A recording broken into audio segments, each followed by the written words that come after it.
Bueno, listo. Estamos listos para el tercer capítulo de Aquí a Dónde. Ya sabes, es una reunión entre amigos o varias de ellas, varias reuniones con amigos, amigos muy queridos y amigos muy importantes en su giro, en su rubro, en su experiencia y desde su enfoque, pues nos van a tratar de ayudar a ver cómo vamos a salir de esta cuarentena que ya, pues según nos dice, está a la vuelta de la esquina, aunque hay que entender que no nos podemos alocar y que no podemos tirar por la borda todo lo que hemos construido durante estas que 11 semanas ya que llevamos encerrados. Y toca el turno de saludar a mi queridísimo Javier Solórzano. ¿Cómo estás, Javier? Qué gusto verte, aunque sea a la distancia. Te abrazo, como dirían en Plaza Sésamo, cerca, lejos. Con enorme gusto, Alejandro. Me da muchísimo gusto, lo sabes. Me sorprendió, Javier, porque hace mucho tiempo, de hecho yo traigo mis lentes azules por su influencia. Él trae rojos ya desde hace algunos años y hace un momento lo vi con lentes verdes. Dije, ¿qué pasó? ¿Es la cuarentena? No, esos verdes son para ver de cerca. Sí, Entonces, esa no me la sabía. esa no, ya tengo un rato con ese problema. Yo creo que uso anteojos, lentes como desde secundaria, ¿tú? Yo desde los 21 años, Yo, que en el Estadio Azteca me acuerdo que estaba apretando los ojos para ver a Sague en la otra portería, el palco de prensa estaba en la cabecera norte, y alguien me dijo, ¿por qué haces así? Y yo dije, pues así se ve, ¿no?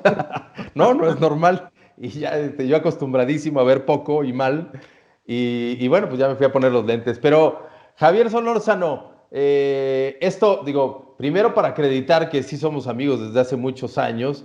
Ya, a ver, decíamos con Faisy, ya hemos ido de antro, sí, ya hemos ido de viaje, sí, ya hemos ido de antro contigo nunca, pero qué buen momento en San José de Costa Rica, mi querido Javier, y con no, una no. buena botella de vino que terminó en otra y no me acuerdo si ya una tercera, creo que no, ojalá que no. Bueno, ojalá que sí. Ojalá que sí, pero ya no me acuerdo. Pero qué buenos momentos, de verdad, hemos pasado juntos. Para la gente decirle que Javier es de los que igual le entra a la plática con una buena botella de vino o mala, porque la verdad es que su plática es lo que vale, no tanto el contenido en la botella. Pero aporta, pero trabaja, pero está al pendiente del celular. Ahora ya no se hace así, sino se hace así para hablar del celular.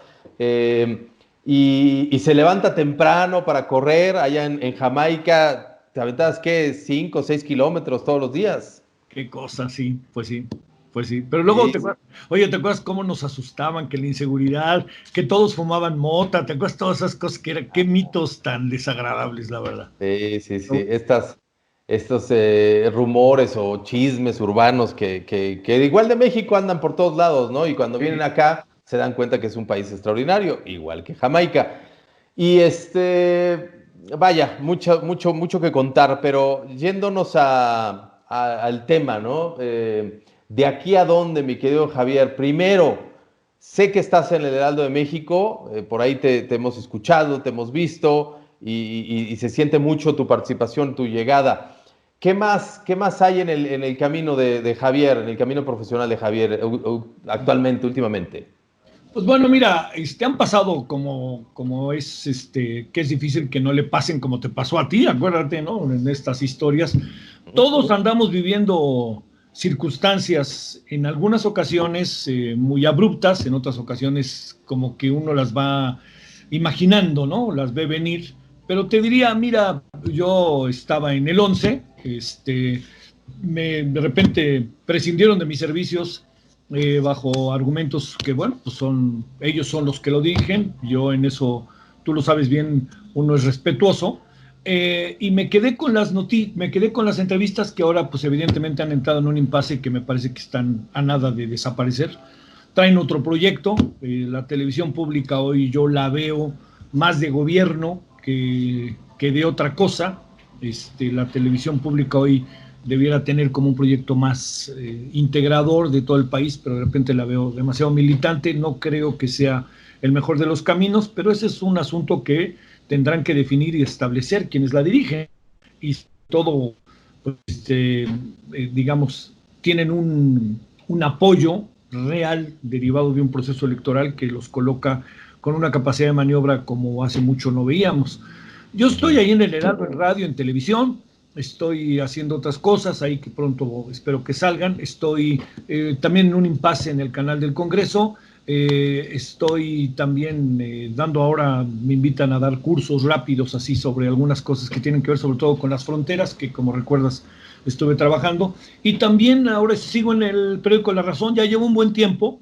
Y el periódico La Razón, que ha sido un proyecto, ya sabes, de esos que ha logrado sostenerse y que tiene una mínima, pero al fin y al cabo, rentabilidad. Me parece que es un periódico serio, ya llevo ya un rato y en eso ando, ¿no? Pues ya ando en el bote pronto, mi querido Alejandro, pues si aparece algo, entramos, Le entramos, nos vamos juntos, nos vamos en sí, paquete. Javier, de lo que hablas me hace pensar que es un momento, bueno, es claro que es un momento complicado para la industria, para los medios de comunicación. De repente, yo quisiera decirle a la gente que nos vea, que nos escucha, que es entendible su molestia contra los medios de comunicación, los que creen y pertenecen y están arropados por la 4T, pues más, ¿no? Por esta campaña constante y sostenida en contra de los medios de comunicación establecidos, reconocidos. Y los que no sienten que les hace falta. Yo estoy de ese lado, yo siento que nos hace falta, pero también nos hace falta porque las redacciones que antes pues tenían las grandes redacciones 800 personas, yo ayer hablaba de 300 personas, o 200 personas, pero pues eso tenía récord, pero el Universal, pues muchas más, y Reforma también, era un ejército de profesionales de la información, desde reporteros, editores, diseñadores, fotógrafos, directivos, colaboradores, opinadores, columnistas, articulistas, etcétera. Y hoy no hay dinero, Javier, no hay dinero porque, a ver, no por el gobierno, eso no tiene nada que ver. No hay dinero porque la coyuntura nos golpeó fuerte. La coyuntura, digo, la llegada del Internet que le hizo creer a la gente, sobre todo a las nuevas generaciones, que la información era gratuita. Yo pago por mi Internet, pero me informo gratis. Hay en todos lados y en todas las redes sociales, o casi todas, manera de estar enterado. Pero eso no le da dinero al medio de comunicación. Y el medio de comunicación y el empresario de la información, pues tiene que pagar una redacción. Y entonces, al recortarse ese ingreso, porque pues antes el periódico, la mitad, bueno, depende del modelo, pero yo recuerdo que el 70% de los ingresos de Récord era por vender el periódico, ya con eso vivía. claro, Y el 30% restante era una muy buena comercialización, un buen trabajo sí, de un gran equipo de ventas. Después está el modelo de Reforma, que es al revés, ¿no? El 80-70% era por comercialización y el 20-30 era por venta de suscripciones y venta directa, porque ellos recuerden, pues no, nunca contaron con la unión de voceadores. Esto, bueno, al no tener la venta directa o el ingreso directo del consumidor, pues no tienes una gran capacidad o sí, una gran captación, ¿no? O sea, la pierdes. Y luego los anunciantes dicen, bueno, antes había que 15, 20, ya exageremos, periódicos importantes en el país, eh, 30, si me vuelvo tantito loco, y sí. ahora hay 300 medios digitales nada más en deportes y otros 200 en espectáculos, y ya llegamos a 1000 o por ahí medios de comunicación entre información general, finanzas, espectáculos, deportes, sociales. Entonces, pues el anunciante dice, pues yo tengo el mismo millón, ¿no? Y pues ¿cómo lo hacemos? Entonces le dice a Google, oye, pues distribúyemelo. Y Google, pues manda centavitos a los que lo hacen muy bien. ¿Quiénes lo hacen muy bien? Pues los que hacen información, muchos sensacionalista, amarillista, posteos falsos en donde pues te dice algo que luego no encuentras. Pero bueno, pues llegan a mucha gente y ahí Google les paga centavitos, pero les paga. Y eso es igual, llega muy poco. Entonces, el dinero se fue recortando y las redacciones se fueron haciendo chiquitas. Y evidentemente, pues la capacidad de generar buena información o buena cantidad de información se redujo, Javier, y eso le ha pegado a todo el gremio. hice un resumen muy, muy rápido. Tú platícame cómo lo ves, pero sobre todo, ¿cómo ves el futuro? Yo creo que, fíjate, yo creo, Alejandro, que hay muchas, esto que planteas, déjame sumar una variable que es importante. No sé en el caso de la prensa deportiva, que sé que tú conoces más que bien, eh, a mí me daba mucho gusto Récord que dependía de sus lectores.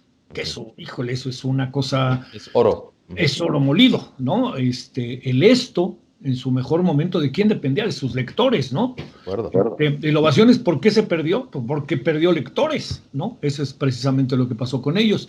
Pero te diría, yo creo que hay algo que ha pasado en el último año y medio, que sí es una variable a considerar en la prensa en general. No sé si, no en la deportiva, o no sé si en la deportiva, habría que preguntarle a Ana Gabriela Guevara con todas las broncas que trae, ¿no? Pero te diría, el gobierno cerró la llave. Y yo creo que ese es un asunto muy importante, porque había muchos mecanismos por los cuales un periódico, un medio de comunicación podía colocarse y podía adquirir y podía tener una condición económica que le facilitara su existencia, incluso a pesar de la compraventa de información, que era lo más patético. Pero yo creo que este gobierno de López Obrador cerró la llave. Y el cerrar la llave reconfiguró muchas cosas, no solo la prensa escrita, también la televisión y también el radio. Muchas estaciones se han ido diluyendo. Esta estación que parece como la consentida del régimen, que es la octava, si te has dado cuenta, le ha ido No, por cada momentos, vez es más claro. chiquita. Oye, lo que son las cosas se la tuvieron que ceder a los Vargas, ¿no? MBS, una de las estaciones. Y si tú te das cuenta, hay proyectos que, como bien dices, no, espero que no nos alcance el destino como la película, pero el caso del Heraldo sería un ejemplo, ¿no? Hay una inversión muy fuerte en un momento en donde no hay vacas gordas, sino más bien hay vacas flacas. Yo te diría, esto que está pasando va a tener una repercusión, sí, va a colocar a muchos medios de comunicación en un apuro brutal, casi contra las cuerdas, sí. ¿La pandemia los va a afectar? Claro que sí, porque ¿cómo le haces si tú no tienes, mira quién se lo digo, si tú no tienes el papel, si tú no tienes el periódico ahí andando, ya sabes, en la calle, pues los anunciantes dicen, ¿yo para qué, no? ¿Para qué te meto lana? Trátese de bancos, trátese de lo que fuera. Entonces, es una coyuntura particularmente difícil que además está colocando otra variable que me parece que es de las más importantes. Nuestros hábitos de vida están adquiriendo un significado totalmente nuevo.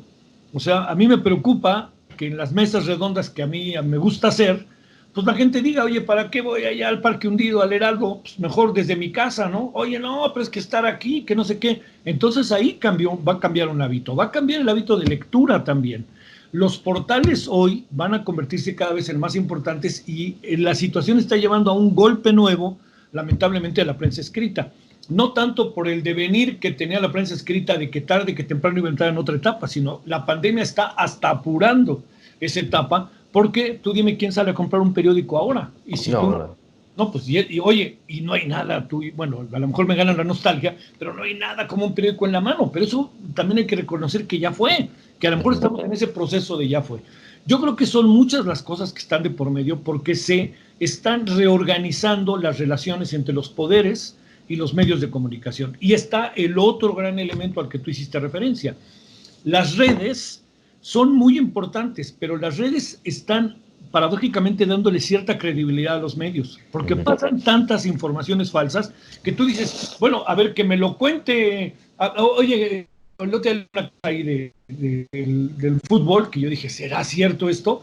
Y entonces dije, pues a ver si en W me la dicen, ¿no? Y como nomás la vi en las redes, nunca ni siquiera la conversé con cuates futboleros como tú, no dije, no, pues esto va a ser cierto. Entonces, a lo que me quiero referir es que estamos en un continuo movimiento que está afectando la economía, está afectando las relaciones sociales y puede afectar la política. Lo de la política es algo, Alejandro, que tendríamos que pensar por dónde puede darse. Yo no estoy tan seguro que estos niveles tan desiguales que tiene López Obrador de repente lo vayan a colocar en una posición a la baja. Yo no creo, hay muchas cosas que están pasando, no nos damos cuenta, pero el gobierno se está moviendo muy bien con sus jóvenes por el bienestar, etcétera, que se convierten en una especie de CDRs en Cuba, como eran los comités de defensa de la revolución, aquí es comité de defensa de la 4T. Y entonces están movilizados y en el momento en que lleguen esos, ya sabes, esos momentos en donde se definen cosas muy importantes, por ejemplo, elecciones. Y en el momento que se van elecciones, se da una movilización que se ha venido trabajando a lo largo de un año y que nosotros de repente vemos como sorpresivamente. Entonces, yo creo que tenemos tantos escenarios tan sorpresivos, tan inéditos, tan incluso inexplicables, que es muy difícil saber qué va a pasar. Pero sí es muy claro algo. Los medios de comunicación hoy siguen siendo un fiel de la balanza y se han colocado, para bien y para mal, como la oposición más tangible a la gobernabilidad que hoy tenemos. Sí, importante el tema de los medios de comunicación, pero también hablabas de otro que me llamó mucho la atención. Pese, y que tiene que ver una cosa con la otra, ¿no? Pese a que constantemente le están sacando, ¿no? O sea, oye, los números del INEGI resulta que es un gobierno peor que los otros hablando de corrupción, ¿no? Oye, los medios internacionales de mayor prestigio están hablando de otras cifras de muertos y contagiados diferentes a las que tú exhibes. Oye, que tu propia gente, tu equipo acá atrás está haciendo cosas que no están bien y que no deberías de permitir. Bueno, pero todo eso resulta que como la gente dice, estos cuates, llámese Loret de Mola, que ahora la traen, o Víctor Trujillo, o El Financiero, o Reforma, ¿no? Que bueno, pues está de moda, lo traen de encargo. Pues, no, ya me quedó claro que no les creo, dirá mucha gente, y ni siquiera los voy a leer, los voy a consultar, les voy a dar tiempo.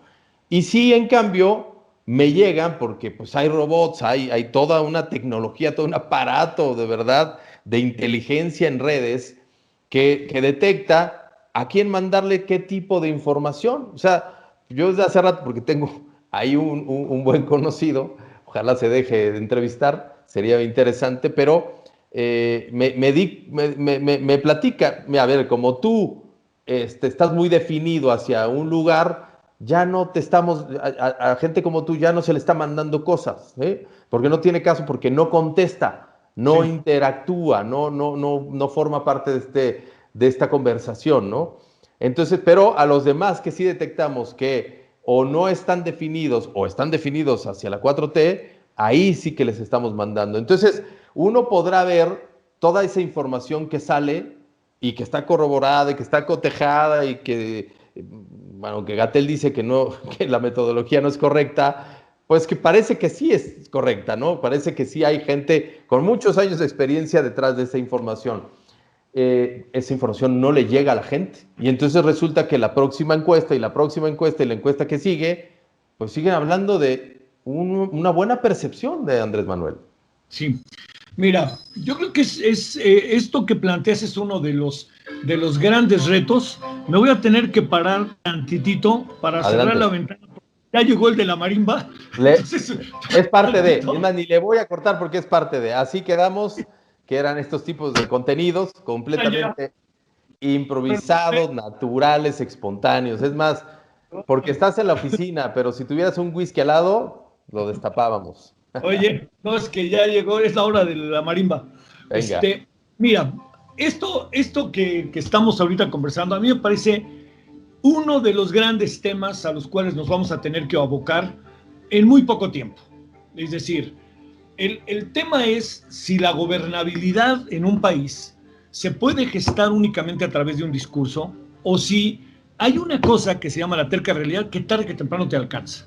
Y eso es algo que López Obrador, es el gran reto de López Obrador, es el gran reto de su gobierno.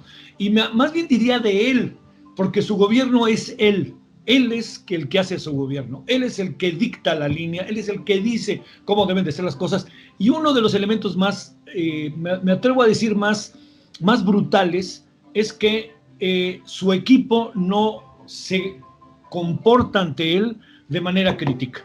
La única manera de que haya una gobernabilidad efectiva es a través de la crítica y la autocrítica. Y parece que esa dialéctica no acaba por cerrarse del todo. Pero mira, esto que estamos viendo de los últimos días es si el presidente en este momento está hablando con verdad o está hablando con buenas intenciones o está hablando en lo que supone que son las cosas.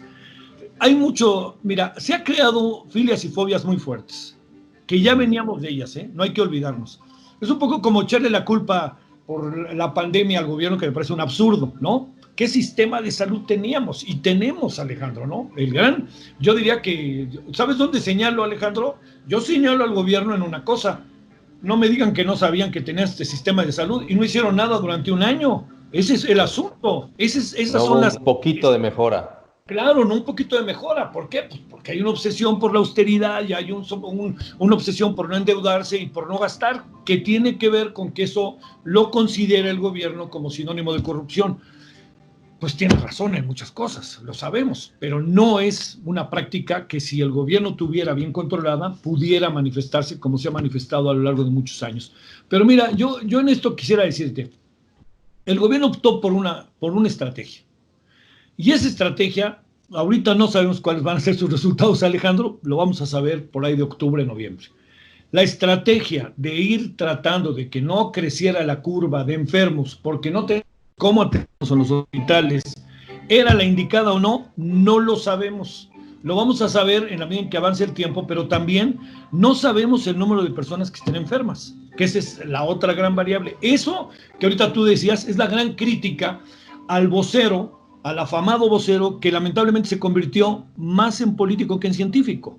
Y eso fue quizás de esos momentos, ya sabes, más críticos de los que hemos tenido. El grupo que rodea a López Obrador ve lo que quiere ver también. Y yo te diría, estás pensando, sé muy bien en Bartlett, estás pensando que si el hijo de Bartlett hizo esto otro, estás pensando que si la secretaria de Energía va a Arabia Saudita y a través de Arabia Saudita tiene una conversión como tú y yo le aplauden, o estás pensando en que el señor Hugo López-Gatell resulta que lo invitaron con grandes honores a la Organización Mundial de la Salud, cuando todos sabemos que esa es una convocatoria para todos, A ¿no? todos, 130 nada más. Pues sí, ¿no? Entonces digo, entonces le echas porras. Entonces, todo esto, el gobierno sabe que tiene un público cautivo. ¿Cuánto le va a durar? Esa es la gran pregunta. Pero tiene 30 millones de personas que votaron por él. Bueno, tú sabes que a mí no me gusta guardarme nada, que votamos por él. Sí, claro. Y cuando hablo de eso, estoy hablando de que el gobierno todavía mantiene niveles que son sumamente interesantes. Pero empieza a pasar algo. La mayoría de las encuestas te colocan al presidente con un alto nivel de popularidad, pero con cuestionamientos a su gobernabilidad. Y ahí es donde, a ver cuánto dura. Ese va a ser el gran asunto. Y sobre todo porque el gobierno no hay que perder de vista que está actuando. Parece que no, pero va tomando decisiones, está en el campo, está en las zonas marginadas y está haciendo cosas. Y a lo mejor cuando volteemos la cara va a ser ese momento intempestivo de las elecciones cuando digan, pero espérame, si a mí me están dando, ¿yo por qué voy a votar en contra? El problema va a ser la inflación, el problema va a ser si nos alcanza o no nos alcanza, si el gobierno tiene dinero o no tiene dinero, y el problema va a ser también que puede crecer una oposición que ahorita no alcanzamos a ver. La oposición de los partidos hoy por hoy es de risa loca, así tal cual, y me parece hasta poco seria. Cuando yo veo que el PAN acaba de sacar ahorita un spot, digo, no marchen, posible. El PRI de repente dice, no, vean lo que está pasando en Puebla. No han sabido entender el tsunami, no han sabido entender que tienen que echarse para adelante y organizarse de otra manera. Y es ahí, Alejandro, en donde a mí me parece que surgen a través de los medios de comunicación una oposición también muy pasional, porque tú y yo sabemos que de repente hay algunos que se quieren reinventar disparándole a López Obrador, ¿no? Cuando tienen un pasado que los condena, como la película. Pero yo creo que el momento en el que estamos, paradójicamente, lo más importante es la salud. Lo más importante es cómo resolver este problema, que no se nos muera la gente, que no nos muramos, ni tú, ni yo, ni nadie, no bajo esas condiciones. El gran problema está en la educación. Si eso lo va resolviendo el gobierno, créeme que va a resolver bastantes problemas, mucho más de los que imaginamos, y va a volver a crecer esta tendencia, porque pues no hay nada en la vida como tener esperanza, ¿no? Y pues, Claro. López Obrador nos regala esperanza, ¿no?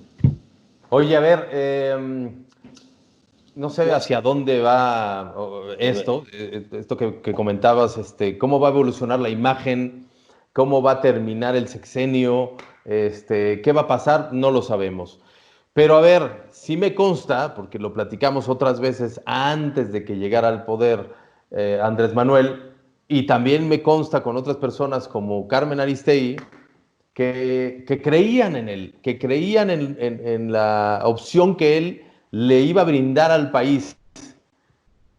En, sin ser una crítica personal, simplemente lo que ves, se lo preguntaría también a Carmen, pero basta ver lo que ha declarado ya públicamente, ¿no? Últimamente con este asunto de San Juana. Pero te lo pregunto a ti, ¿en qué falló Andrés Manuel? O sea, ¿qué si dices, no me la esperé? Mira, es un asunto muy interesante. Uno tiene la oportunidad de haberlo conocido, como tú lo sabes, de muchos años atrás. Yo creo que el asunto está en que hicieron varios diagnósticos en donde no tuvieron todos los elementos para tomar decisiones. Pensaron que tenían todos los elementos para tomarlo y no. A ver, yo te pondré el ejemplo más claro en materia de seguridad. En materia de seguridad, el presidente dijo muchas veces que iba a desmilitarizar el país y hoy lo tenemos más militarizado que nunca, por lo menos en los 50, 60 años últimos de nuestra vida como nación. Segundo, yo creo que eso es un asunto que él trata de darle un discurso diferente, pero está muy claro lo que está sucediendo. Luego, segundo, la reforma educativa, yo creo que fue un error matarla de cabo a rabo. Yo creo que había cosas muy positivas y como el gobierno de Peña Nieto estaba tan desacreditado y seguirá históricamente desacreditado, nadie quiso meter la mano para resolver eso y los que metieron la mano, pues parece que inmediatamente parecía Santiago Nieto, ¿no? Para meterles un sustito en la unidad de inteligencia financiera. Luego creció, si tú te das cuenta, en el mes de marzo, abril de 2018, López Obrador ya no volvió a pedir que votaran por él. Él ya sabía que había ganado. Empezó a pedir que votaran por Morena en el Congreso. Y el Congreso se armó a través de tómbolas y de toda una serie de circunstancias en donde no hubo una conformación del Congreso auténticamente de representantes populares y de gente que estuviera mínimamente preparada en ciertas áreas, en las áreas inmediatas a ellos. No estoy pidiendo que sean doctores en ciencias ocultas.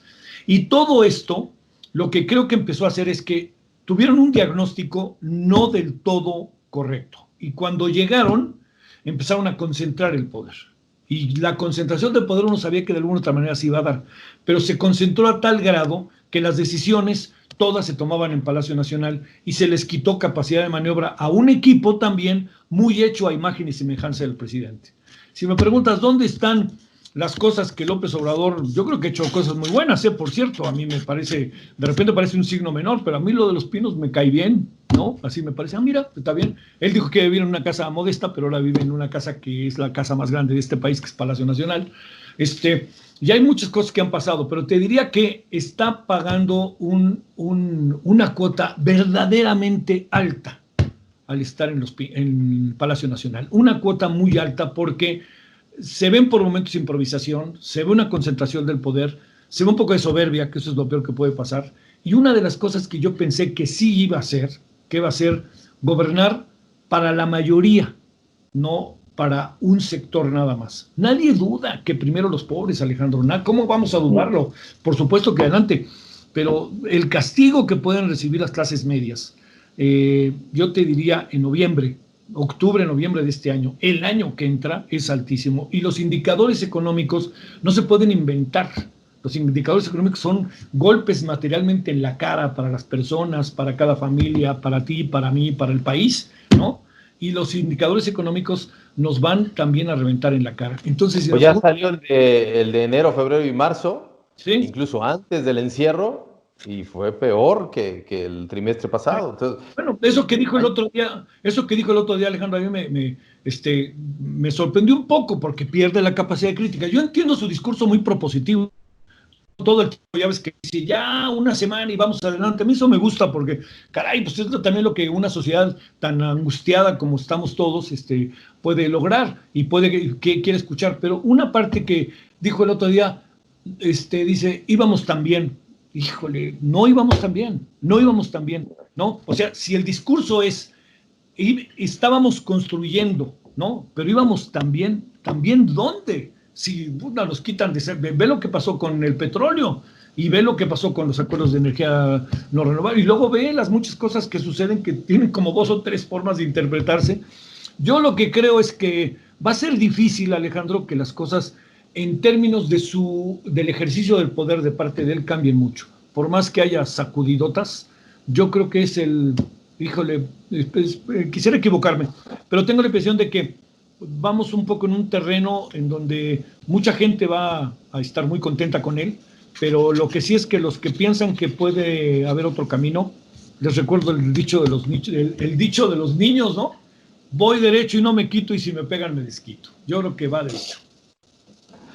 Híjole, qué cosa. O sea, los medios de comunicación, así que digas, un futuro prometedor, un futuro que se vea claro, que tenga ahí un, un lugar verde, un clarito, un valle frente a ellos, no se ve. Por lo menos no en los próximos 2 años. O sea, está bien lo del Heraldo y está bien lo que están haciendo otras empresas en el ramo de la comunicación, en este sector, que están siendo valientes, que están empujando, eh, se aplaude, pero no está siendo nada, nada fácil, nada sencillo.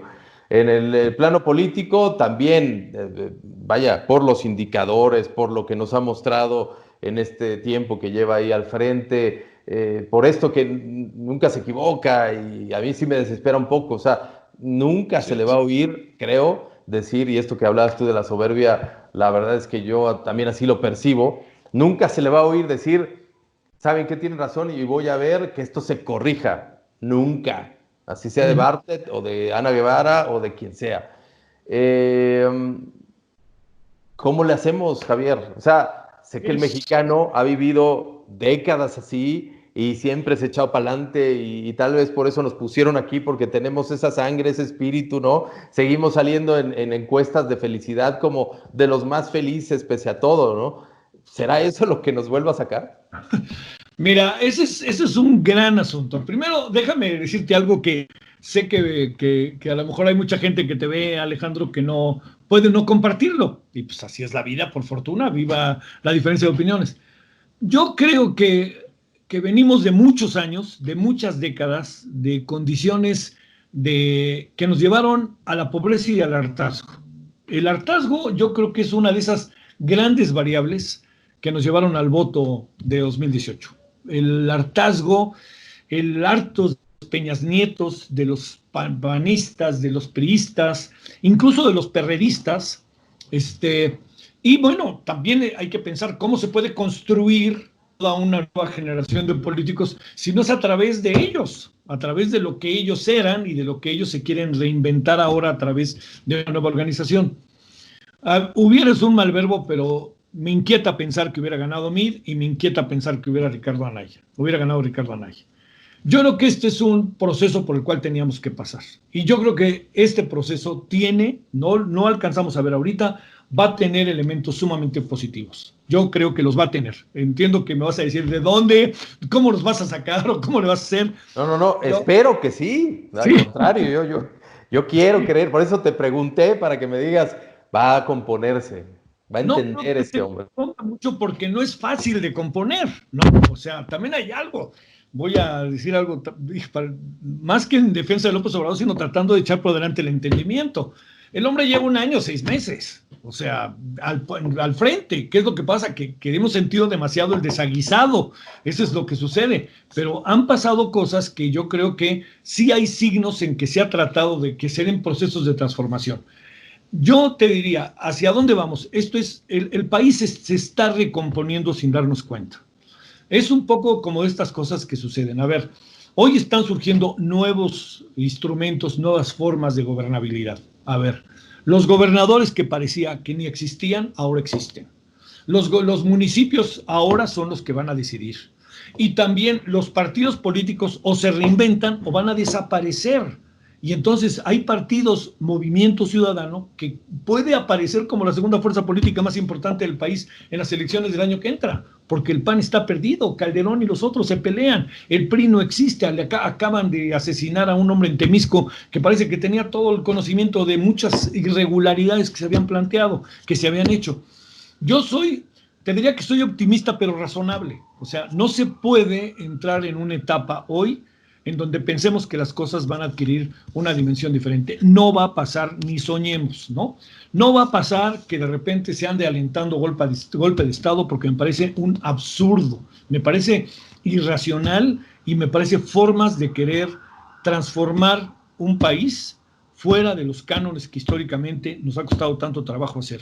Si odian a López Obrador, a veces lo odian, tú y yo lo sabemos, Alejandro, por un asunto de clase social. Y eso me parece muy brutal. Tenemos que... Sí, claro, tenemos que juzgar a López Obrador por lo que hace. Olvídense si habla lento, habla rápido. Él es nuestro gobernante. Igual podríamos haber dicho de Fox que tenía un vocero para decir lo que Fox quiso decir, o Calderón con todas las cosas que se especularon sobre él, o Peña Nieto, que era un veleidoso bailarín. Pero lo que necesitamos entender es que al presidente hoy tenemos que juzgarlo por lo que va haciendo. Y ese es el primer gran paso para que el debate se eleve. Algo que yo le critico a López Obrador es que con sus respuestas baje el nivel del debate. Eso es lo que me parece brutal. Él debería de subir el nivel del debate con sus respuestas, desacreditando, diciendo, el New York Times, ¿qué es ese diario? Ahí dicen mentiras. No hay necesidad de eso. ¿Qué necesidad tiene de meterse con el Universal si ni siquiera lo ha leído? ¿Qué necesidad o de inventar cifras sobre la violencia contra la mujer en claro. casa, en el hogar, ¿no? O sea, Oye, que saca cifras que no existen. Sí, y la reacción de las mujeres. Claro. Entonces, yo creo que estamos todavía en un proceso muy pantanoso de muchas cosas.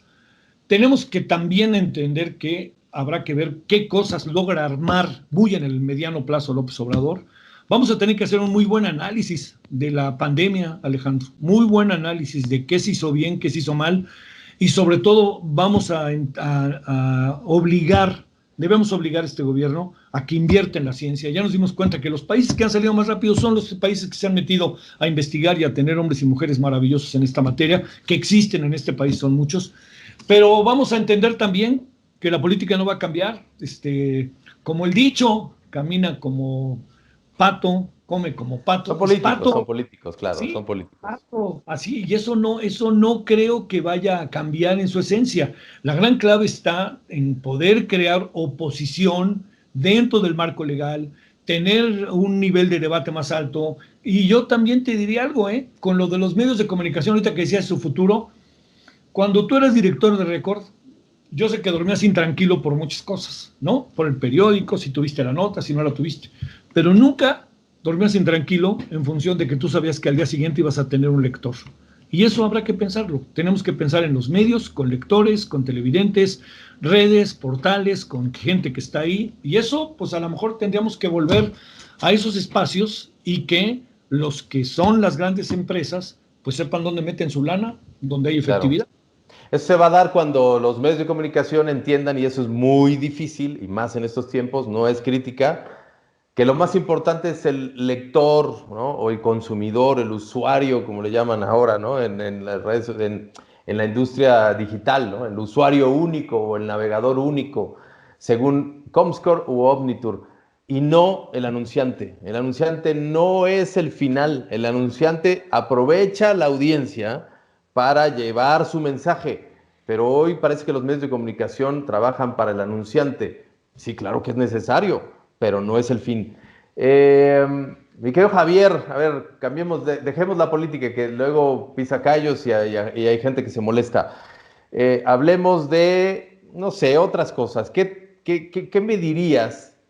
No sé si venga el caso, y yo quiero ser, porque además eres un gran amigo, de verdad que te quiero mucho, pero me gustaría que me platicaras qué pasó con Ahumada y por qué yo te veía tan nervioso, tan como que te pudo, o sea, porque en otras profesiones, ya hablamos de la política, dije, ya no voy a regresar, se les escurre todo, pero a ti sí se te notaba que fue un momento importante en tu vida. Sin duda alguna lo fue. Creo que cometí errores que son públicos. Me convertí en un personaje central, siendo que habíamos muchos, como suele pasar, luego a lo mejor la cuerda se rompe por lo más delgado. Fue un proyecto periodístico avalado por diferentes personas en las cuales yo confiaba, personas que además tenían una militancia política, para mí eso era muy importante, y yo creo que se fue perdiendo el proceso por toda una serie de confrontaciones y por problemas en los cuales uno está ahí, pero son problemas que eran superiores a uno, ¿no? Auténticamente, ¿no? Y entonces yo en varias ocasiones quise salir del periódico y no salí un poco por invitaciones muy concretas. Espérate, aguanta tantito, hasta que se vino la debacle. Yo a Humada no lo conocí ahí. Sé muy bien qué hice bien y qué hice mal. Sé muy bien también que fui usado y muchas cosas pasaron alrededor. Pero también sé que fue un momento, Alejandro, en donde de un proyecto se pasó a un momento en donde acomodé lugar entre el dinero y la política, todo se diluyó y muchos quedamos a la mitad. Si me preguntas por qué a mí me pesó tanto, porque nunca en la vida me quise ver metido en mi profesión en algo así y acabé ahí. Ya está. Platícame de tus chamacos, ¿cómo Pues, van con sus carreras? ahí andan, uno de ellos, te debo de confesar que yo que nunca imaginé, y no controlo ni a mis nietos y ya tengo una nieta, porque Javier acaba de tener una hija. Él sigue en lo suyo del cine, hizo una serie muy padre en el Canal 11 que se llama Guardia García. Acaba de hacer una cosa para Yucatán también muy padre cinematográficamente, más allá de que sea mi hijo, me gusta mucho lo que él hace. Y el otro, pues lo conoces bien, que es el Rey Pila, ¿no? Que allá anda, nos tiene medio frustrados porque íbamos a ir con los Strokes a seguirlos todo el segundo semestre a Estados Unidos de teloneros, pero pues te has de imaginar que ya todo se suspendió, pero está bien porque el otro día lo fui a ver y me dio mucho gusto, me asomé ahí a la terraza y unos cuates estaban escuchándolo ahí al Rey Pila Ah, todo no, bonito. es muy bueno, es muy bueno. Ya le dije que cante más en español, pero a él le No gusta quieren, cantar en inglés. no quieren, no quieren. También, ellos también. Está muy bien lo que hace. Oye, ¿y por qué Chivas? A ver, platícame un poquito, así rapidito, ¿por qué Chivas? Y también tu contacto con el fútbol, porque te dedicas a la información general y le sabes a todo y eres un gran analista político, pero, pues, o sea, yo te invité a Récord porque sabes un chorro de fútbol Bueno, y me te has gusta. relacionado con el Guama Puente y con Orbañanos desde que eran niños y pudiste haber sido futbolista profesional, Javier. Pues mira, digamos, cuando estás chico, a mí me tocó una etapa que sí es muy romántica del fútbol, que fue ver cómo Guadalajara, América, Atlas, Oro, ¿te acuerdas del Oro, no? Que ese Sí, equipo como claro, nos claro. gustaba. Ahí jugó el ratón Necaxa, Ayala, ¿no? sí, Necaxa un poquito abajo, ¿eh? No tan arriba. Atlante, que era de rompe y rasga. Y Zacatepec, que luego me tocó ir muchas veces a jugar allá, que me gustaba tanto. Pues sí, era un poco como todo romántico. Y luego se nos vinieron, ¿te acuerdas? Los pentagonales. Entonces eso se convirtió en una cosa en donde el fútbol era una maravilla, ¿no? Y yo vivía a 2, 3 cuadras de la Plaza México y del Estadio de la Ciudad de los Deportes y se hizo una historia muy futbolera entre nosotros de los de la cuadra, que era el fútbol americano, cuando era temporada, fútbol soccer, y además teníamos mucha vida como de barrio, pues había otras condiciones de vida en la ciudad, y además cerrábamos las calles y ponemos canchas de tenis, canchas de lo que hubiera, y ante el enojo de muchos que iban en sus automóviles, pero al mismo tiempo generosos y respetables. Entonces lo que sucede es que mucho tiempo yo estuve ligado desde chico y en la escuela se dio mucho el proceso. Y luego yo creo que aprendí a jugar un poco en la calle, ¿no? Entonces de estas cosas, ya sabes, que tirabas desde muy lejos para la coladera. Y entonces me metí al equipo de la escuela, al equipo de mi salón y luego al equipo de la escuela. Y entonces creció la afición por el fútbol. Y yo, pues, al único que veía era la América, porque la América era el que jugaba en la Ciudad de México y nos llevaban al estadio de la Ciudad de los Deportes, una familia muy querida, la familia Carmona, que tenía un eslogan, el señor, que era: si a su suegra quiere hacerle una balona, cómprele un auto a Carmona. Tenía y tengo la impresión de que el señor Carmona fue el que le puso la corona a Pelé en México, una cosa así, cuando vino Pelé a México. Entonces, pues era eso. Y de repente fuimos a un partido inolvidable, Chivas América, en el 61-62, Entonces, pues yo le iba a la América, pues porque era el que veía, pero no era así exactamente que dijeras es una pasión desbordada, ¿no? Pero pues lo veía, era el que íbamos a ver cada 15 días, ¿no? ¿Te acuerdas que se va jueves y domingo, ¿no? Sí, sí, sí. Entonces, íbamos los jueves en la noche, que me gustaba mucho, ¿no? El estadio de Ciudad Universitaria.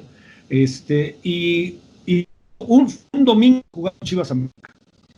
Y jugaron ahí en el estadio Ciudad Universitaria a las 12 de la mañana y realmente el que ganaba era campeón.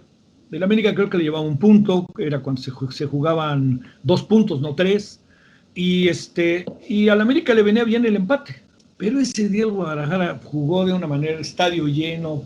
Me acabé enamorando de las Chivas. Me acabé enamorando de su sentido del juego, de la lucha todo el partido. Metió un gol Paco Jara y el otro Chava Reyes, para que veas que bien me acuerdo. Bueno. Oye, el portero del América se llamaba, en paz descanse, Manuel Camacho, por cierto. Y el América tenía, hasta donde entiendo, un equipo muy bueno, pero Guadalajara tenía, ya no estaba el Tubo Gómez, ya era banca, estaba Nacho Calderón, estaba Chaire Sepúlveda Villegas, estaba Panchito Flores, Jaso Ponce, Bueno. luego estaba Díaz, Reyes, Héctor, Ponce, Moreno y Arellano, no, y Paco Jara. No, eso fue una maravilla. Y desde ahí me quedé ahí ensartado un poco, luego también con una visión nacionalista de la vida, pues porque todos son mexicanos, esa es la verdad. Y el fútbol, así en términos de mis relaciones, fue que me fui como cachirul a la Liga Española, tenía 16 años, se aceptaba a los 18, y ahí muchos cuates que tú y yo conocemos jugaron, se fueron a primera división, y luego hubo un momento en donde yo ya dije, ya me voy, y llegó Alfredo Tena, al que conoces bien, y me dijo, Alfredo, le dije, oye, yo ya me voy, yo estoy viejito. No, hombre, quédate. Y entonces el malvado nos hacía entrenar 3 veces o 4 veces a la semana mientras yo trabajaba a las 6 de la mañana en Canal 13. Y me quedé otro buen rato hasta el final. Y luego tú me hiciste el favor maravilloso de entrar a récord. Sí, no, tienes una historia de verdad muy, muy pegadita al fútbol con grandes leyendas, pero te digo que los veías jugar ahí en el patio de la escuela, Sí, y parecía que la vida te iba llevando para allá, pero bueno, la vida de repente tiene otros caminos. Pues me dio mucho gusto, mi querido Javier, platicar contigo este tiempo, quitarte un poco de tu tiempo, que tienes una gané tiempo agenda ahorita. Acabo de ganar tiempo. complicada. Pero bueno, pues de verdad que estaremos en contacto pronto. ¿A dónde vas a ir cuando tú de repente sí te sales a trabajar o todo lo haces desde casa? No, sí salgo diario con enorme cuidado y escrúpulo, te lo juro. Me subo a mi automóvil, llego al Heraldo, me bajo en el estacionamiento, me dejo el radio, me regreso aquí a tu casa y luego me vuelvo a ir a las 8:30 de la noche y salgo a las 10 de la noche y nada ¿Y a más. dónde quieres ir cuando ya esto se normalice? Que todavía, y para que la gente que lo ve, todavía queda tiempo, todavía va a pasar un rato. O sea, nos hablan de que ya la próxima semana, pero es poco a poco. ¿A dónde te vas a ir tú? Estoy entre 3 lugares que los tengo ahí medio en la mira. ¿Troncones? Troncones, que como tú sabes, ya no es mío, pero es mío, Ok. Troncones, Cozumel y un lugar que a mí me parece maravilloso y que hay que apoyar muchísimo, que es Acapulco. Ya, sí, que se está recuperando y que también la está pasando complicado con esto de la pandemia. Muchas gracias, Javier. Te mando un Gracias a ti, abrazo muy Alejandro. fuerte. Nos Muchas veremos gracias. pronto saliendo de Ojalá que esta. así sea. Gracias de nuevo. Abrazote.